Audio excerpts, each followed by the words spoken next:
이어서 살펴볼 기업인 이야기로 좀 얼른 넘어가 볼 텐데 이번에도 좀 미국으로 가야 될 것 같습니다. 일론 머스크 테슬라 CEO에 대한 이야기입니다.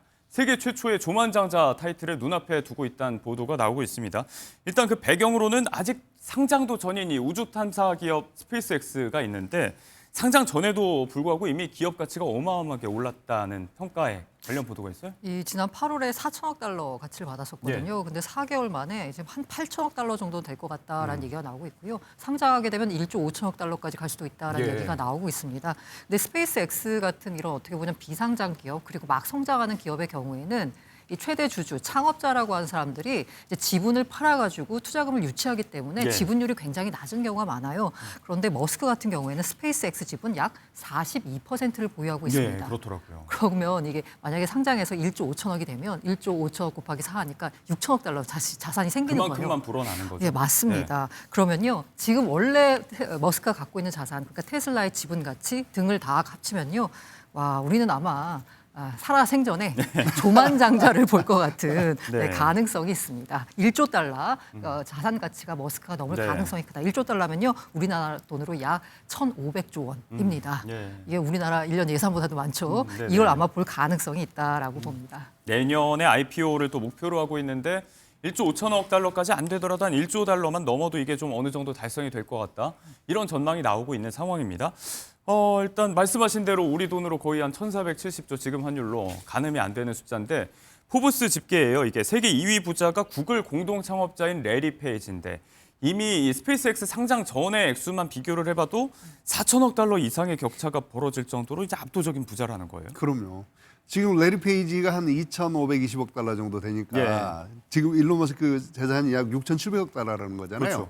그러니까 4,250억 달러 차이가 나는데 사실은 이제 우리가 조금 더 봐야 되는 거는 이 테슬라의 창업주인 이 일론 머스크가 천재거든요, 천재. 이 사람이 처음 시작했던 사업이 X를 되게 좋아하잖아요. 그러니까 X.com이라고 하는 핀테크 회사를 처음 만들어요. 그래서 나중에 그걸 컨피니티하고 합병을 해서 페이팔이라는 회사가 됐고 그거를 이베이한테 15억 달러에 팝니다. 거기서 종잣돈을 마련한 거예요. 그러니까 15억 달러하고 1조 달러 이게 우리가 미국을 천조국이라고 그러잖아요. 천조국은 국방비를 1,000조를 쓴다 이런 의미인데 일론 머스크 한 사람이 인류 최초로 4천억 달러를 넘어섰고 1조 달러 간다. 이거 어마어마한 건데 어쨌거나 그때의 종잣돈이 바로 여기서 나왔다. 그리고 사실은 이 사람들이 당시에 페이팔을 만들었던 피터 디엘이라든지 일론 머스크나 이 사람들이 실리콘밸리를 장악을 하고 있어요. 그러니까 모든 자금들이 들어오는 루트를 장악하고 투자 루트 장악하고 있거든요.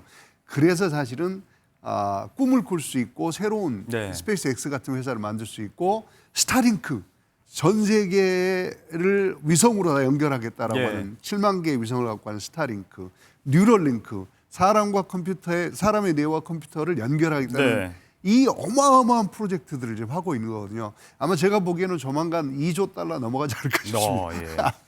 그러니까 바로 거기에서 출발한 지금 어마어마한 자산 가치에 대한 이야기를 하고 있는데 여기에 지금 테슬라도 있습니다. 간밤에 테슬라는 또 올라서 사상 최고치를 찍었습니다. 이 부분도 있어요. 사실 이제 10년 동안 이 시가총액 테슬라의 경우 8조 5천억 달러를 달성하면 1조 달러의 주식을 또 추가로 지급한다는 조항도 있지 않습니까? 여기까지 이루어지면 정말 자산이 어마어마해질 것 같아요.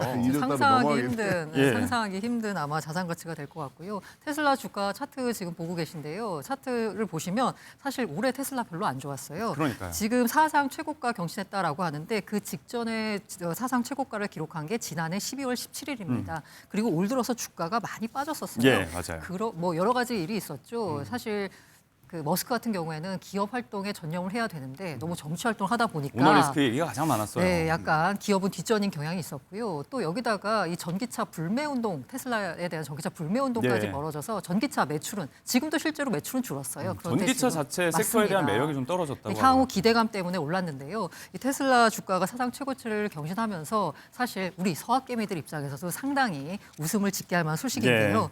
지금 서학개미가 보유한 테슬라 주식이요, 285억 달러 합니다. 42조 6천억 정도 되는데요. 두 번째로 많이 들고 있는 종목이 엔비디아거든요. 예. 엔비디아보다도 50%나 더 많이 들고 있는 그러니까요. 서학개미가 가장 사랑한 종목인데 네. 이 종목이 사상 최고가를 경신했으니까 아마 연말 서학개미들 주머니가 좀 두둑해지지 않을까라는 생각이 듭니다. 순매수 순위는 좀 밀렸어도 여전히 보유 잔고가 역대급으로 가장 많기 때문에 서학개미들도 좀 웃음 짓게 하는 뉴스다.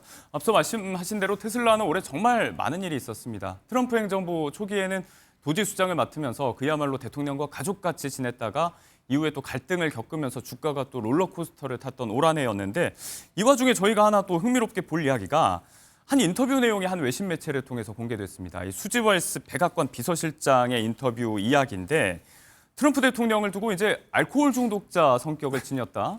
그러니까 자기 아버지가 알코올 중독자여서 잘한다는 거예요. 여기에 또 일론 머스크 같은 경우는 조금 전에 교수님께서 천재라고 표현을 하셨지만 뭐 케타민 중독자다 이렇게 표현하면서 좀 이상하다라고 이야기를 했거든요. 이런 부분들이 지금 다 같이 논란이 되고 있습니다. 사실은 제가 보기에 이 인터뷰 한 대가 베니티 페어라고 하는 대중 잡지잖아요. 예, 맞아요. 여기는 되게 선정적인 거를 많이 할 거예요. 그래서 제가 보기에는 와일스 비서실장이 이렇게 얘기를 했지만 예. 의도는 야, 우리 트럼프 대통령은 정말 강한 성격을 갖고 있어.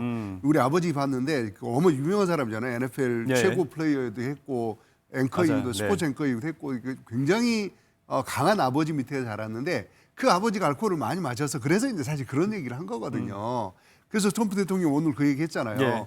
내가 만약에 술을 마셨으면 정말 알코올 중독자 됐을 거야. 실제로 술을 안 마시는데. 안 마셔요. 네. 근데 알코올 중독자와 같은 강한 성격, 나는 뭐든지 할 수 있다라고 하는 믿음을 예. 갖고 있다라고 하는 얘기를 좀 더 긍정적인 걸 했는데 약간 부정적으로 표현이 된 거고요.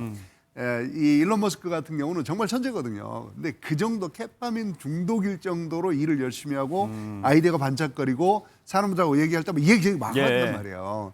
그러다 보니까 이런 표현들을 했는데 이 대중문화 잡지다 보니까 네. 베네트 페어가 그렇게 좀 흥미 위주로 편집한 앞뒤 게 맥락은 좀 아닌가. 자르고 자극적인 워딩만 그렇죠, 썼다. 그렇죠. 네. 그래서 자기가 아침에 또 그 얘기를 했잖아요. 커버를 예. 했잖아요. 예. 야, 나 그렇게 얘기한 거 아니고 중요한 맥락 다 빼먹었어. 네. 이렇게.